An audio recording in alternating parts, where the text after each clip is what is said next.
বন্ধুরা, আজকের গল্পের আসরে তোমাদের জন্য থাকছে গোপাল ভাঁড়ের অসুখ সেরে গেছে হুজুর। গোপালের প্রখরভাবে স্মৃতিশক্তি ছিল। ভালোভাবে বলতে হলে বলা যায় অসাধারণ। তার মনের পর্দায় যেন সব কিছু ছাপা হয়ে যায় অবিকল। হাবভাব এমনকি কথার টুকিটাকিও। সাধারণ মানুষের মধ্যে অমন স্মৃতিশক্তি থাকার কথা নয়। একবার নিশ্চিন্তপুরের জমিদার ঘোড়ায় চড়ে যেতে যেতে নপাড়ার মোড়ে গোপালকে দেখতে পেয়ে জিজ্ঞাসা করেছিলেন, গোপাল, তোমার অসুখ সেরেছে তো?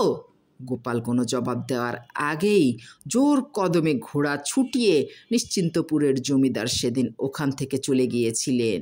ওই ঘটনার 7-8 বছর পরে আবার নপাড়ার মোড়েই গোপালের সঙ্গে নিশ্চিন্তপুরের জমিদারের হঠাৎ দেখা হয়ে গেল।